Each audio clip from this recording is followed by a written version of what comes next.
Hi friends, welcome back to sax varieties.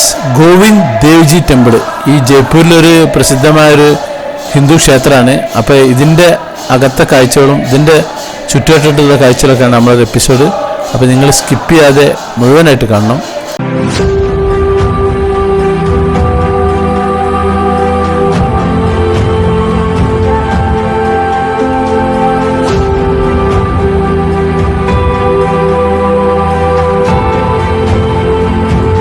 ഞാൻ metro ഇറങ്ങിയിട്ട് വരികയാണ്. റെയിൽവേ സ്റ്റേഷൻ്റെ അവിടെ നിന്ന് ഇവിടേക്ക് വന്നാണ്.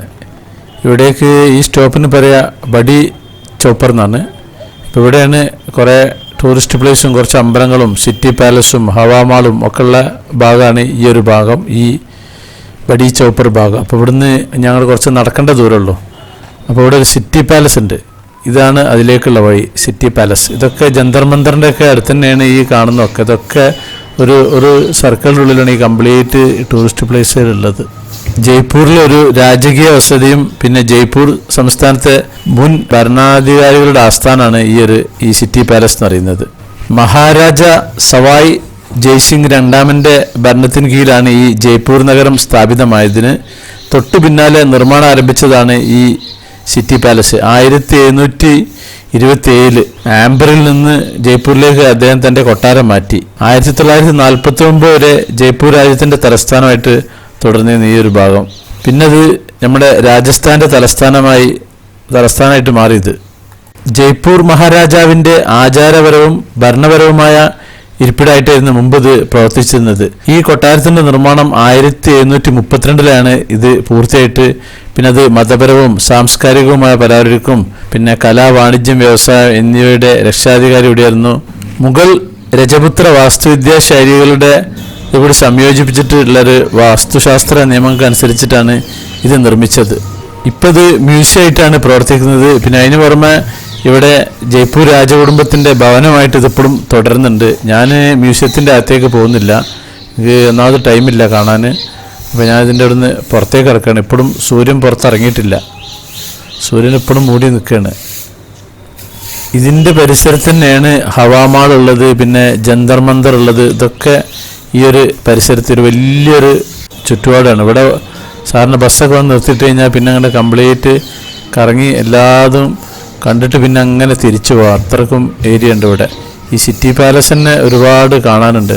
ഞാൻ പിന്നെ ഒന്നാമത് സമയമില്ല, പിന്നെ പൊതുവെ എനിക്ക് മ്യൂസിയത്തിനോട് വലിയ താല്പര്യം ഇല്ലാത്തതുകൊണ്ട് ഞാൻ അങ്ങോട്ട് കയറുന്നില്ല.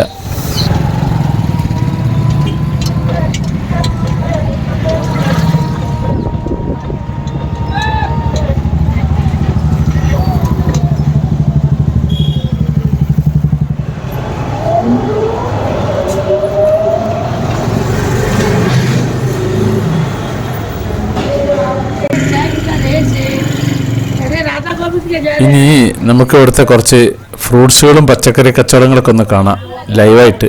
ജയ്പൂരുള്ള ഇവിടെ ഇഷ്ടംപോലെ പച്ചക്കറികളൊക്കെ സ്ത്രീകൾ തന്നെയാണ് കച്ചവടക്കാരൊക്കെ ഉള്ളത്. ഇവിടെ കുരങ്ങന്മാർക്ക് യാതൊരു ക്ഷാമമില്ല, ഇഷ്ടംപോലെ കുരങ്ങന്മാരുണ്ട്. ഇതിൻ്റെ പിന്നാമ്പുറത്ത് കൂടി അങ്ങനെ ചാടി ഓടി കളിക്കുന്നതാണ്.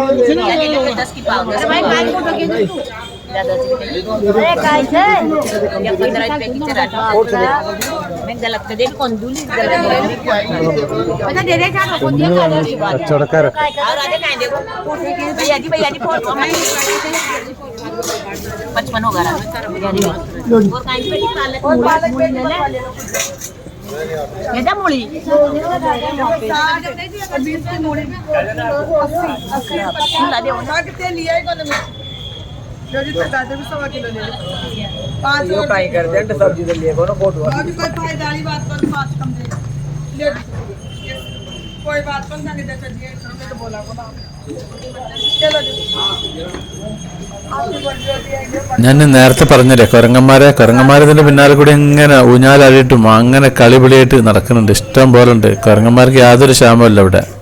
ഇതുണ്ടല്ലോ വേറൊന്നും ഇങ്ങനെ പാഞ്ഞിറക്കുന്നു.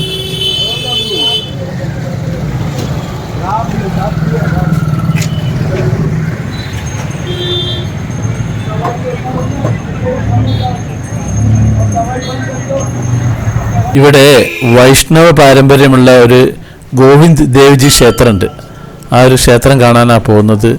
അത് ഗോവിന്ദ് ദേവിന് കൃഷ്ണനും അവരുടെ ഭാര്യ രാധക്കും വേണ്ടിയിട്ടാണ് സമർപ്പിച്ചിട്ടുള്ളത് ഈ അമ്പലം. ഇവിടെ ഈ ജയ്പൂരിലെ സ്ഥാപകനായ രാജ സവായ് ജയ്സിംഗ് രണ്ടാമനാണ് ഈ ക്ഷേത്രത്തിലുള്ള പ്രതിഷ്ഠകൾ വൃന്ദാവനിൽ നിന്ന് കൊണ്ടുവന്നത്.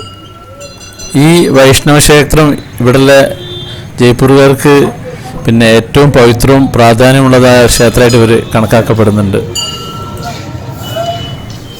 ഇതാണ് വഴി ഗോവിന്ദ് ദേവ്ജി ക്ഷേത്രത്തിലേക്കുള്ളത്.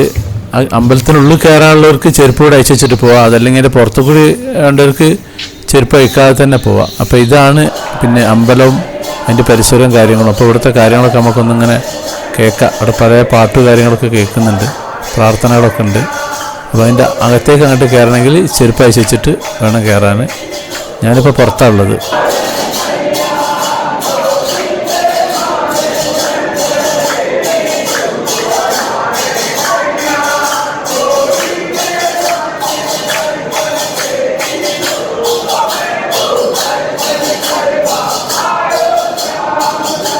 നല്ല തിരക്കാണ്.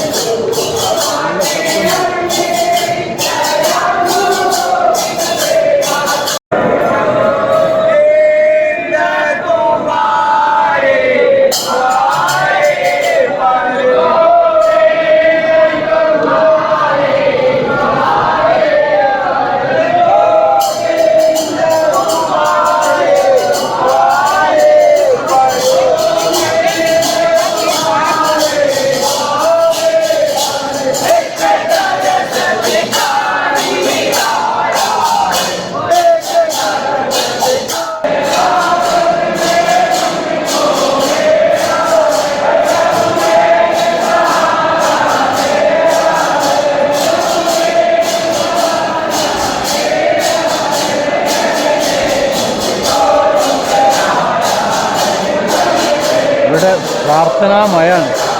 രാവിലെ നല്ല തിരക്കാണ്. ജോലിക്ക് പോകുന്നവരും ഉദ്യോഗസ്ഥന്മാരും കുട്ടികളൊന്നും കാണാമല്ലോ, പക്ഷേ മറ്റുള്ള ജോലിക്ക് പോകുന്ന ആളുകൾക്ക് മറ്റൊന്നും ചെയ്യുന്നത്.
ഈ കാണുന്ന ബുക്കിൻ്റെ കെട്ടുകളാണ്. അപ്പോൾ ഈ ബുക്കിനാണ് ഇവർ വലയം വെക്കുന്നത്. ഒരു 3-4 തവണയൊക്കെ ഇതിങ്ങനെ വലയം വെക്കലുണ്ട് ഇവർ.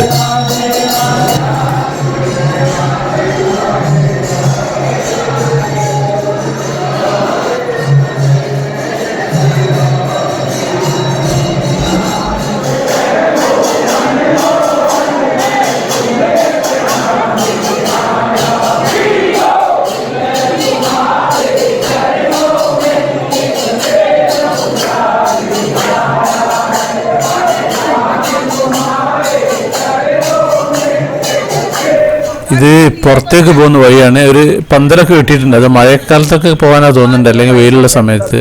ഇവിടെയാണ് ചെരുപ്പൊക്കെ സൂക്ഷിക്കുന്ന സ്ഥലം. പൈസ ഒന്നും കൊടുക്കണ്ട, ഫ്രീ ആണ്. അപ്പോൾ ഞാനിനി മെട്രോയിലേക്ക് കയറാൻ പോവാണ്. ഇനി മെട്രോയിൽ നിന്ന് നേരെ റെയിൽവേ സ്റ്റേഷൻ സ്റ്റോപ്പിലേക്ക് എത്തണം.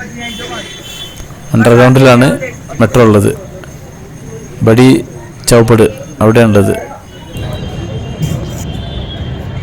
അപ്പോൾ നമ്മുടെ സാക്സ് വെറൈറ്റീസ് ചാനൽ നിങ്ങൾ ആദ്യമായിട്ട് കാണുന്നവരാണെങ്കിൽ അത് സബ്സ്ക്രൈബ് ചെയ്യാൻ മറക്കരുത്. പിന്നെ അതുപോലെ ലൈക്ക് ചെയ്യാൻ മറക്കരുത്, കമൻറ്റ് ചെയ്യാൻ മറക്കരുത്, ഷെയർ ചെയ്യാനും മറക്കരുത്. എന്നാൽ താങ്ക് യു.